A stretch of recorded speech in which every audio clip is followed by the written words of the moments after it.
Selamat datang anak-anak didik baru kelas 7. Semoga kalian sehat. Bertemu lagi dengan Bapak di mata pelajaran IPA.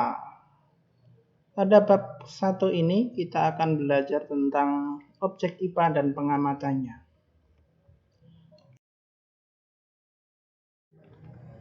Apa saja ruang lingkup dalam IPA? Dari kata IPA sendiri, maka ruang lingkup pelajaran IPA tidak jauh dari kata alam, karena IPA kepanjangannya adalah ilmu pengetahuan alam.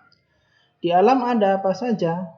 Pasti ada hewan, ada tumbuhan, ada juga air, ada juga matahari. Jadi, ruang lingkup yang dipelajari dalam IPA adalah seluruh benda yang ada di alam, baik hidup maupun tak hidup. Bahasa kerennya biotik dan abiotik, dan segala interaksinya. Interaksi antara makhluk hidup, interaksi antara makhluk hidup dengan benda mati, kejadian-kejadian alam mengenai benda hidup, dan kejadian alam mengenai benda mati. Itu adalah cakupan pembelajaran IPA. Dalam mempelajari IPA, kita harus memiliki keterampilan. Yang pertama kita akan bahas adalah penyelidikan IPA. Dalam penyelidikan IPA, maka ada tiga kegiatan dalam proses IPA. Yang pertama, kegiatan pengamatan. Proses pengamatan ini sangat penting. Pengamatan itu menggunakan panca indera, tidak cuma mata. Menggunakan mata, telinga, indera perasa, indera peraba, termasuk juga melakukan pengukuran dengan alat ukur yang sesuai. Kalau mengukur tinggi, ya pakainya penggaris atau roll meter. Jangan pakai timbangan, harus pakai alat ukur yang sesuai. Pengamatan tujuannya dilakukan untuk mengumpulkan data dan informasi. Tujuan dari pengamatan. Proses yang kedua adalah membuat inferensi. Apa yang telah kamu amati, kemudian merumuskan penjelasan berdasarkan pengamatan. Dirumuskan. Kamu jelaskan apa yang kamu amati. Penjelasan ini digunakan untuk menemukan pola-pola atau hubungan antar aspek yang diamati dan membuat perkiraan.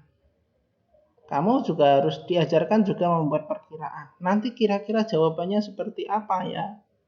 Itu namanya membuat inferensi, memberikan penjelasan dan juga memberikan perkiraan jawaban seperti apa dari hasil pengamatan kalian. Yang ketiga adalah mengkomunikasikan. Mengomunikasikan hasil penyelidikan baik lisan maupun tulisan. Bisa secara langsung lisan, mengemukakan di depan kelas, atau bisa menggunakan tulisan, bahasa laporan lah. Hal yang dikomunikasikan termasuk juga ada data hasil penelitianmu juga harus dikomunikasikan. Bisa disajikan dalam bentuk tabel, bisa dalam grafik, bisa dalam bagan, atau bisa dalam gambar yang relevan.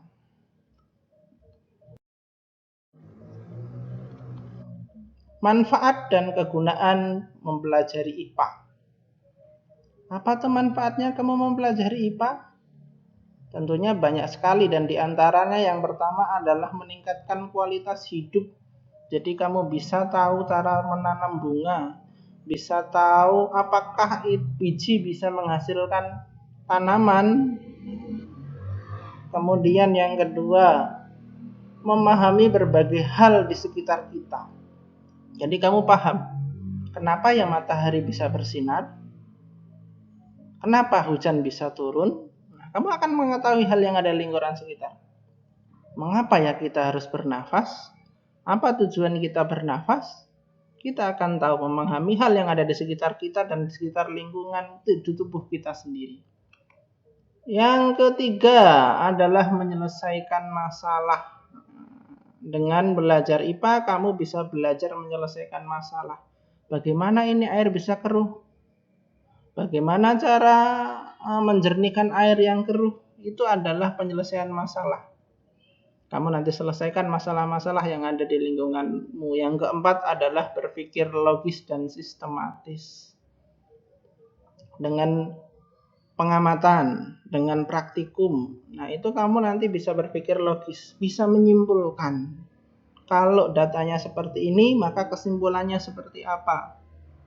Nah, itu manfaat dari mempelajari IPA. Dan ini tugas buat kalian. Silahkan kalian kerjakan, kemudian kamu kumpul di dalam classroom, difoto, diupload. Selamat mengerjakan.